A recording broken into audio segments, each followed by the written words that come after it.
A single mother and her young son find an unexpected bond with mysterious strangers saved in the mountains. Unaware he's a Texio seeking redemption. Together, they discover healing, kindness, and the quiet power of second chances.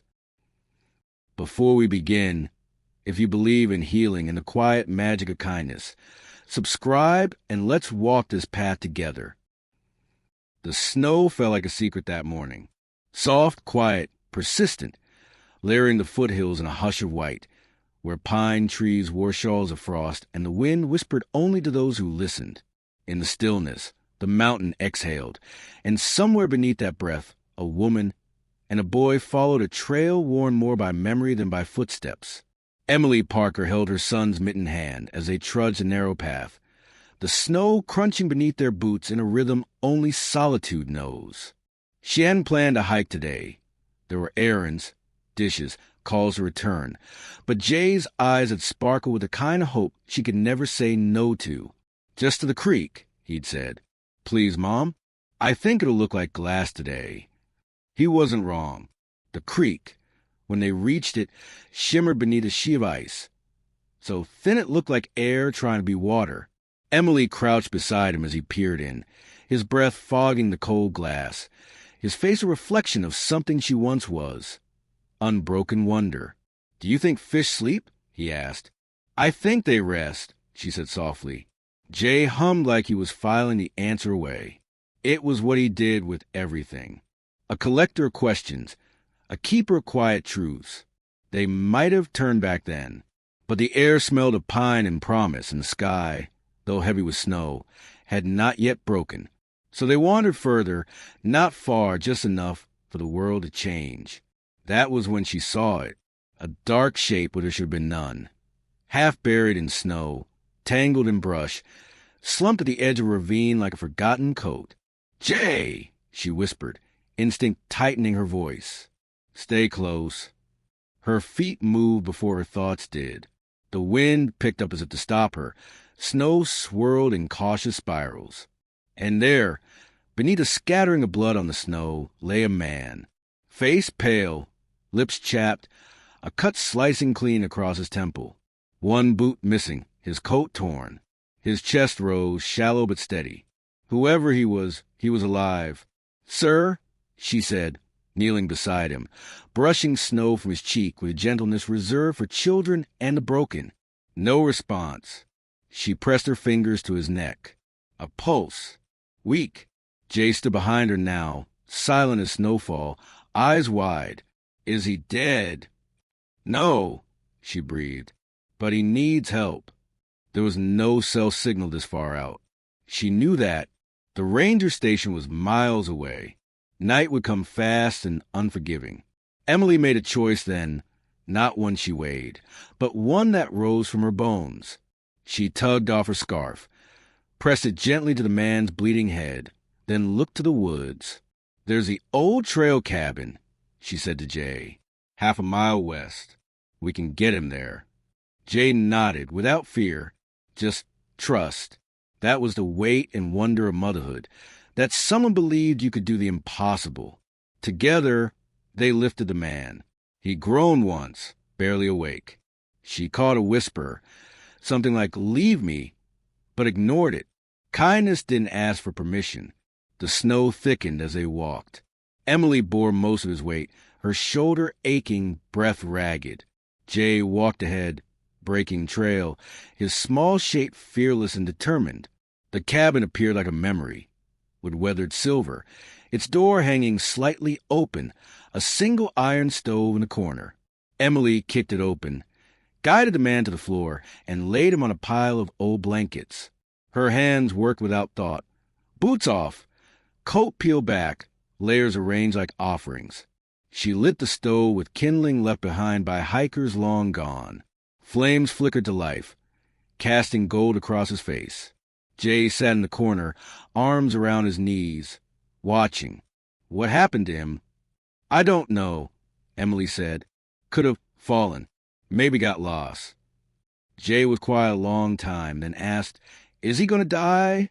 She looked at the man, his breath shallow but present, his brows furrowed even in sleep. like a dream was trying to pull him under. "Not tonight," she whispered.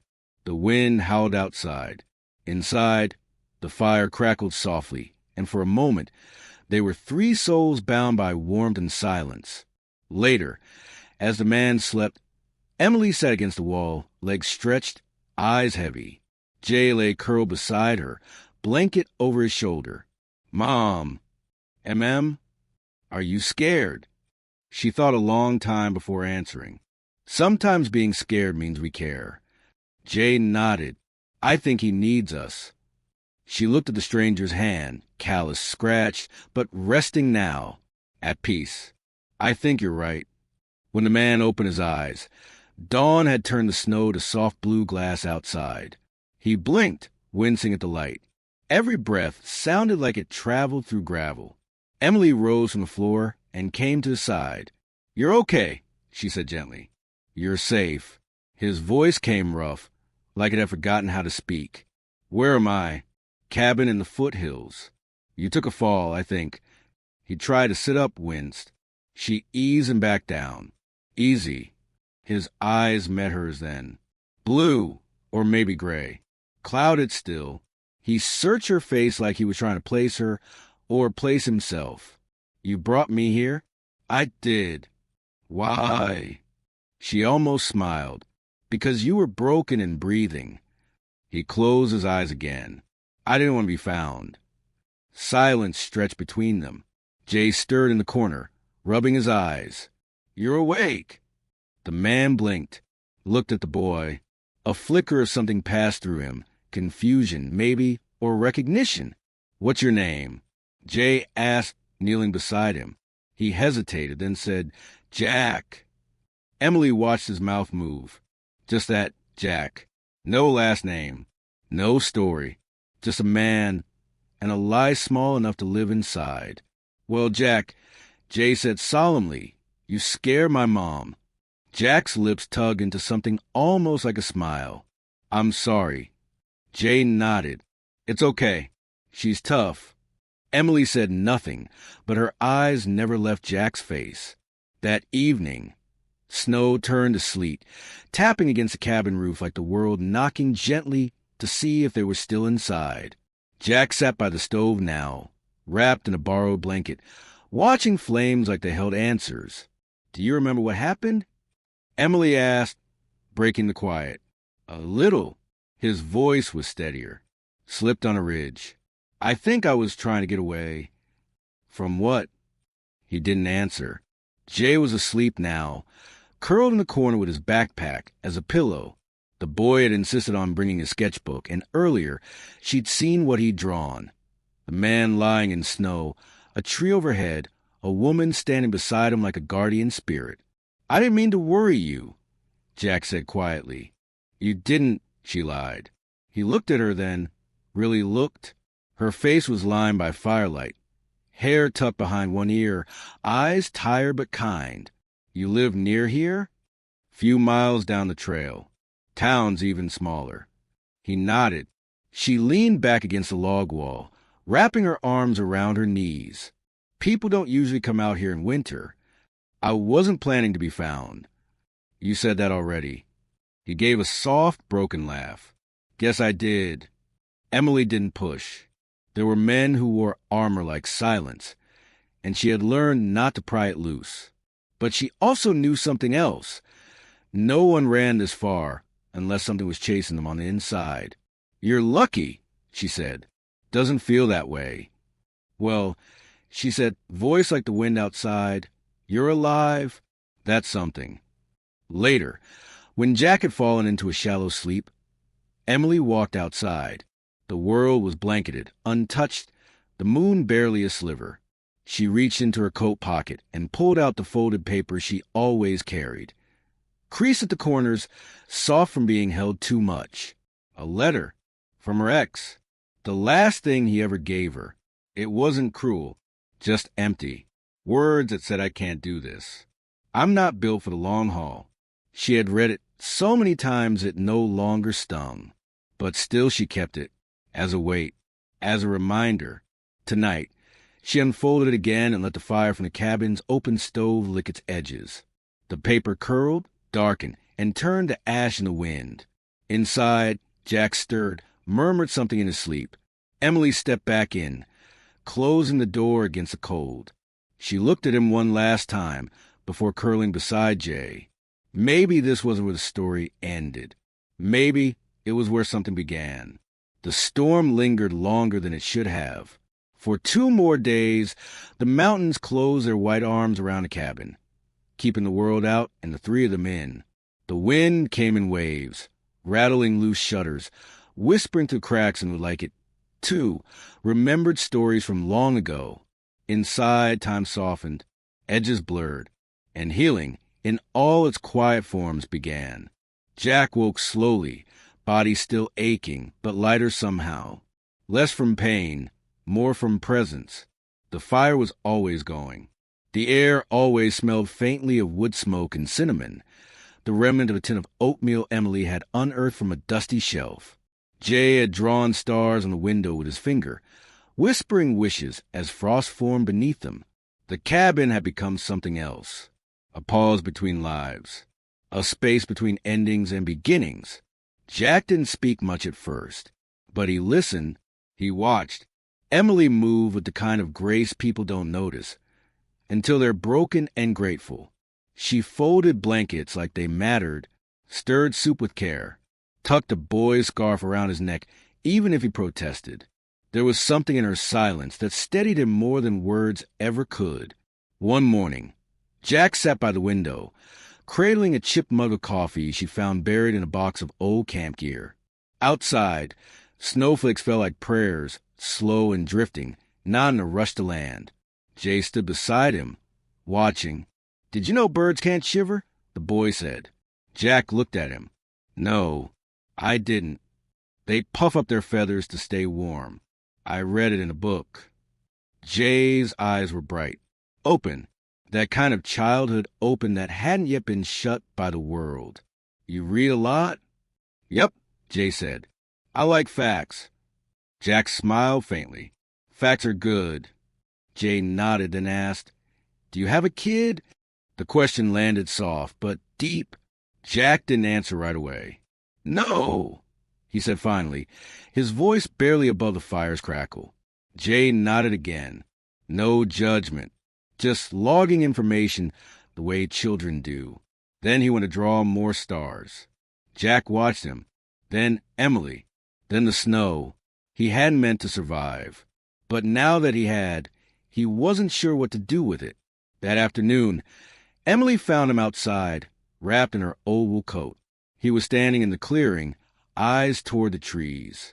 "You shouldn't be on your feet too long," she said gently. "I know." She came beside him.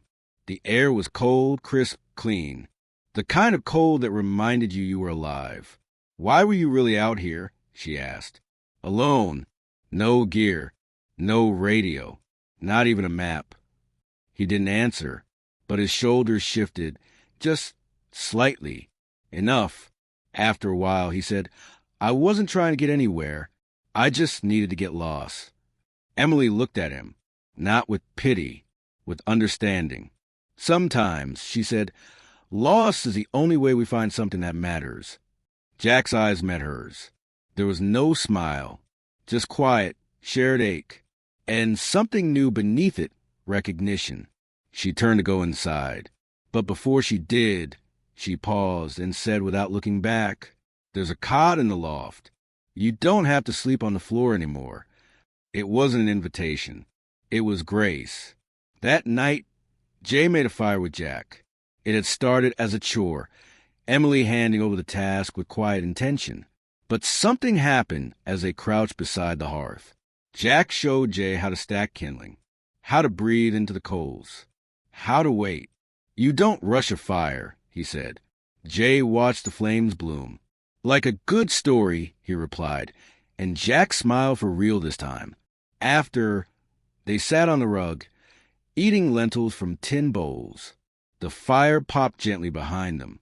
Emily watched them from her corner, mending a tear in her old flannel. "Did you have a job?" Jay asked suddenly. Jack glanced at Emily, then back at the boy. "Yeah, I did." "What was it?" Jack hesitated, then said, I ran a company. Like a boss. Yeah, kind of like that. Cool, Jay said. Then, after a beat, was it boring? Jack laughed, a low, surprised sound. Sometimes. Emily looked up at the sound of it. Jack met her eyes.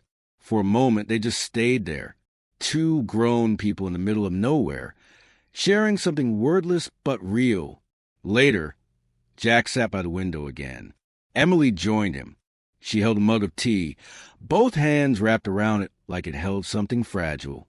My dad used to bring me here, she said softly, when I was Jay's age. Jack waited. He taught me to fish in the stream. We'd come every winter, just the two of us. He said the quiet made it easier to hear God. Jack looked out. Snow again.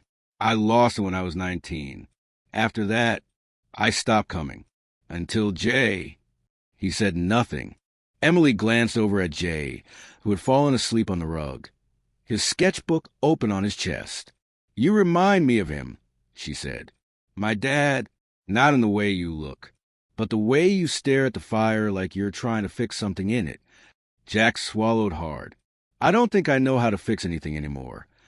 Emily set her mug down. Her voice dropped to a whisper. Sometimes we're not meant to fix, just to stay. That's enough. The next day, the storm broke. The sun came in pale and slow, stretching over the mountains like someone lifting the veil from a sleeping face. The snow glittered. Everything felt hushed. Jack stepped outside first, his breath clouding in the air. The sky was the color of quiet hope. Emily came up beside him. This time, they stood close enough to feel the warmth of each other's shoulders. We can hike back to town today, she said. There's a shortcut down the ridge. Jack nodded. Thank you for everything. She didn't reply. She just handed him a folded slip of paper. He looked at her. It's nothing big, she said. Just something I wrote down. She walked away before he could open it. On the trail, Jay talked most of the way about trees and bears and what kind of soup he wanted for dinner. Jack listened. And halfway down the trail, when Jay stumbled a little on a rock, Jack reached out, without thinking, and steadied him. Jay looked up. Thanks. Jack just nodded. But that touch, simple, reflexive, meant more than he could say. By late afternoon, the woods began to thin. The town peeked through the trees, small, quiet, familiar. Emily led them toward a modest house with peeling paint and a crooked porch swing. The yard was still dusted in snow. A rusted tricycle leaned against the side. Home. Jack stood at the edge of the path, suddenly uncertain. Emily turned. Come in, just for tonight. Rest before you go. He wanted to refuse, but he didn't. The house smelled like lemon soap and old wood, the kind of scent that says a life is being lived here, imperfect, honest, real. Jay gave Jack a tour, proudly showing off his rock collection and a mason jar of fireflies he'd once caught but never opened again. They're gone now, he said, but I still like the jar. Jack sat on the edge of the boys' bed later, while Emily tucked him in. Jay looked up at them, suddenly sleepy-eyed.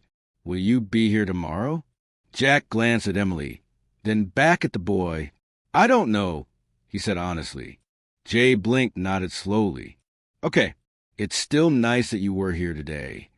Jack looked away, blinking fast. That night, Emily poured him tea again. They sat in the kitchen. The hum of the refrigerator was the only sound. He reached into his coat and handed her the note she had written. I read it, he said, twice. She didn't take it back, just looked at him. Why did you give it to me? Because I could tell you were carrying something too heavy. His voice cracked then for the first time. I'm not who you think I am, he said. I'm not good. I ruined things. I walked away from people who needed me. I buried myself in work so I wouldn't have to feel anything.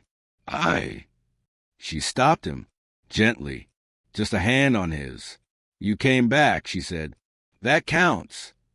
He looked at her, and for the first time in what felt like years, Someone saw through all the walls. You don't even know me. I know enough. He wanted to ask how, why, what she saw in someone like him. But he didn't, because maybe it didn't matter. Maybe being seen, really seen, was enough. The next morning, he rose early. The sun had just begun to reach through the curtains. He walked out quietly, found a pen on the counter, and wrote something on the back of her note. Then he folded it, left it by the kettle, and stepped outside. The snow crunched beneath his boots as he walked. He didn't know if he'd come back, but he knew now. Something inside him had already begun to return. The letter was still by the kettle, unopened. Emily had seen it when she woke, creased and folded, with her name written in careful, almost tentative handwriting. She didn't touch it, not right away. There was something sacred about it, like it needed silence and the right light to be read. The kettle hissed gently behind her. Outside, the snow had begun to melt, thin streams carving lines of the white, like veins finding their way back to the heart. She picked up the note, read it with trembling fingers, and everything inside her shifted. Jay was the first to ask, "Is Jack gone for good?" Emily glanced up from the sink, where she was rinsing dishes, without really seeing them. "I don't know," she said. Jay sat on the stool with his legs swinging, small feet not quite reaching the floor. "I liked him," he said. "I know." He paused, then added, "You liked him too." Emily didn't answer, but her hand stopped moving. Outside, a bird tapped against the window, a red one, the kind her father used to say brought messages when you needed them most. Jack didn't go far. He checked into a motel just outside of town, under a name that wasn't quite his. Not a lie, just a version of himself he didn't fully recognize anymore. The town didn't know who he was. Not really. And that was good. He took long walks, drank black coffee, tried to feel the ground again, but his hands kept drifting to the note she'd written him. Folded and faded now, tucked into his coat pocket, like a relic. You are not broken beyond repair. You just need to remember who you were before you forgot how to feel. That line kept echoing. Sometimes he sat by the edge of the woods and thought about going back, just to see them, to say something right, or maybe just to be near the quiet again. But he didn't. Not yet. The reveal came not as a roar, but a ripple. Jay had borrowed a library book about space. He had a habit of hiding small notes inside them, little drawings or facts he liked. This one, though, had a different note tucked between the pages. It was a newspaper clipping, torn, old, but still clear. Tech giant CEO Jack Daniels resigns amid personal crisis, disappears from public eye. Jay brought it to Emily like it was a fossil. "Is this our Jack?" Emily stared at the photo. The face was a little sharper, the suit too clean, but the eyes, those were the same. She sat down. The room tilted. Jay watched her carefully. "Did you know?" "No," she said softly. Then, "But I wondered." She traced the edge of the clipping with her thumb. "He didn't lie," she added. "He just didn't say." Jay blinked, absorbing that in his way, then simply said, "He's still Jack." And somehow, that was the clearest truth of all. That night, she lit a candle. It was one of her rituals. For clarity, or prayer, or just to hold space for something you couldn't name. She placed the candle on the porch. Let it flicker in the dark. Let it say, "You are welcome here, if you're still looking." Then she went inside. Jack saw the light before he saw the house. He'd been walking again, driven by something he couldn't name, feet pulling him through the woods like he'd been born to wander and only now remembered where he belonged. The house stood still, quiet, but the candle, small, steady, burned like an invitation. He stopped at the edge of the yard. He almost turned away, but then the door opened. Emily stood there, wrapped in her old cardigan. She didn't say his name. Just, "You came." Jack swallowed. "I didn't mean to. I just didn't know where else to go." she finished for him. He nodded. I know. She stepped aside. He walked in. He stayed on the couch again that night. The house was quieter than he remembered. Or maybe he was quieter now. Jay came downstairs just before bed, climbed onto the couch without a word, sat beside him. I found your picture, he said. Jack looked down. I used to see you on the news sometimes, Jay continued, before we came to the mountains. I'm sorry, Jack said softly. For being you? Jay asked, confused. Jack shook his head. For leaving? Jay shrugged. You're back now. And again, that was enough. Later, in the kitchen, Emily poured him tea. Same mugs, same lemon soap on her hands. He finally asked what he'd been holding in his chest since the first snowfall. Why did you let me stay? Emily didn't look up, just stirred honey into her cup. Because you look like someone who forgot how to ask. Silence stretched. Then he whispered, I don't know how to be in the world anymore. She met his gaze. You don't have to be in the world. Just be here. The next morning, she showed him her father's toolbox. They sat on the porch steps, sun filtering through the trees. I fix what I can, she said, even if it doesn't last. Jack held a rusted wrench, turned it slowly in his hand. I used to think fixing things was about control, he said. Now, I think it's just about care. She nodded. There were no more confessions after that. Just hands moving side by side, sharing silence like bread. Days passed. Jack stayed. He'd chop wood, fix the porch light, read Jay's books out loud at bedtime with a voice that softened by the page. And one evening, he stood by the fire, holding a photo frame Emily hadn't meant for anyone to find. It was old. Her and a man with kind eyes, a newborn in her arms. My husband, she said behind him, Jay's dad. Jack turned slowly. I never asked, he said. I know. A long breath. Then, he died when Jay was 2. Car accident. I never got to say goodbye. Jack set the photo down. I'm sorry. Emily came closer. So am I. Another breath. But I'm not alone anymore. That matters. And in her voice, there was no blame, only truth. That night, it snowed again. Light soft, like memory returning. Jay fell asleep by the fire, a half-colored drawing in his lap. Jack tucked a blanket around him, watched the boy's chest rise and fall. He hadn't meant to love them, but he did, not all at once, but in pieces, like old glass reassembled into something new. Before bed, Emily found him outside. He held the candle from the porch in his hands. It burned for hours, he said. She smiled faintly. I know. He looked at her. I want to stay. She nodded, but only if I can be useful.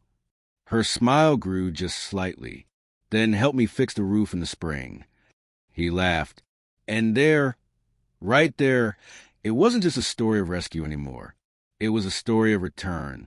There was warmth in a house that winter hadn't touched. Not from the fire, though it crackled gently in the hearth. And not from the kettle, whistling low like a remembered tune. It came from something quieter. The kind of warmth you feel when someone chooses to stay. Jack knelt beside the porch steps, fitting a new plank where the old one had rotted through. Emily watched from the doorway, arms crossed loosely, tea cooling in her hands. You could hire someone, he said, not looking up. I could, she answered, but I don't want to. His fingers paused, just for a moment. Then he nodded, kept working. Jay had taken to calling him Jack Jack when he was excited, like the echo made it more real. Jack didn't correct him, didn't need to. There was something healing about being named by someone who didn't know the weight of your past, only the shape of your present. Spring thaw came like a secret, unwrapped slowly by the sun. The hills turned soft again. Trees whispered green. Rain clung to the edges of everything. Emily planted her first seeds near the fence. Radishes, lettuce, A single row of sunflowers that Jay insisted on, because he liked how they followed the light. Jack built her a trellis. Didn't say much. Just handed her the hammer and let her take the final nail. They stood thereafter, side by side, palms stained with earth and effort. "You build things differently now," she said. "I feel differently now." That was all, but she understood. Letters came again in late March. One was from a former colleague. Polished words, but too many of them. Offering a consulting position Jack didn't ask for. Another was from his sister. Shorter, warmer. "Wherever you are, I hope you found quiet." He didn't answer either right away. Instead, he folded them into a drawer beside Emily's note, and a picture Jay had drawn of the three of them beneath a tree with impossibly blue leaves. Some things didn't need a response to be felt. Emily found Jack in the woods one morning, standing still beneath a cluster of dogwoods just beginning to bloom. He didn't speak, just reached for her hand when she came close. Their fingers laced without effort. The air smelled like rain and pine, like forgiveness. Jack said softly, "I used to think redemption meant fixing everything I broke." She looked up at him, brows furrowed gently. "And now," his voice was quieter than the wind, "now I think it means learning to live differently with what can't be fixed." She closed her eyes. Just for a moment. That felt like truth. Jay lost his first tooth in April. Left it in a little mason jar beside his bed with a handwritten note. "I know the tooth fairy is busy, but she can leave a penny if she's low on magic." Jack left a folded dollar bill and a tiny origami crane he learned to make from a YouTube video on his phone. Jay found it in the morning and smiled so wide it made his gap look like a doorway to something new. Jack stood by the doorway, watching. "You're good with him," Emily whispered later. "I want to be," he said. And again she understood. One evening, Jack brought out an old box from his car. He hadn't touched it since the day he arrived. Inside were the remains of another life. Wristwatch with shattered face. Photos from years he barely remembered. A name tag from a corporate retreat, laminated and untouched. Emily sat across from him in the living room. Her knees pulled to her chest, listening without interruption. "I wasn't always cruel," he said, "but I forgot how to be kind." She didn't answer with words, just reached over and took the watch from his hand, traced the broken glass with her thumb. "Even broken things keep time," she whispered. May came with bees and thunderstorms. Jack built a swing for Jay, a simple plank and rope tied to the big oak behind the house. Jay whooped with delight every time he lifted off the ground. One day, Jack pushed him higher than usual. Jay shouted, "I'm flying," and Jack whispered, "You are." Emily saw it from the kitchen window, the way Jack watched the boy, like he was watching something sacred. And maybe he was. The first time Jack held Emily's face in both hands was not during a kiss. It was after she burned her hand on the stove and dropped the pot in frustration. He stepped forward, cupped her cheeks, and looked at her like she was the most fragile, precious thing in the world. "You don't have to carry it all alone," he said.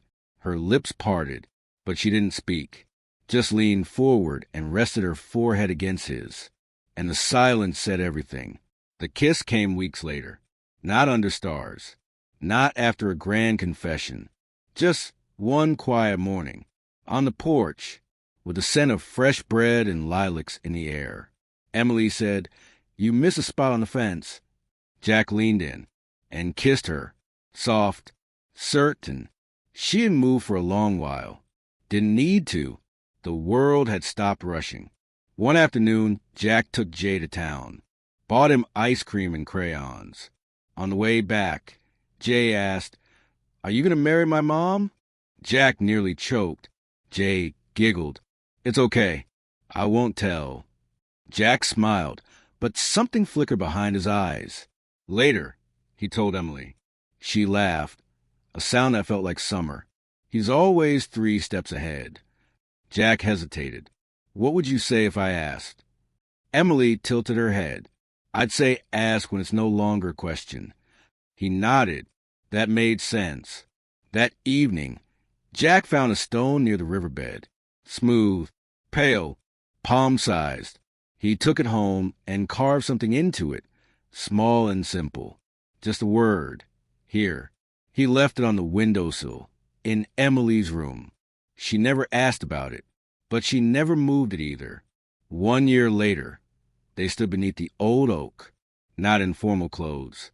No guests, no vows spoken loud. Just Jack, Emily, Jay, holding their hands. Emily wore a ribbon in her hair that once belonged to her mother. Jack wore the watch with the broken face. It still ticked. Somehow, there are stories that end in grand gestures. This one didn't. It ended in a garden under sunlight. Jay chasing butterflies. Emily humming an old song. Jack kneeling beside the radishes, brushing dirt from the roots.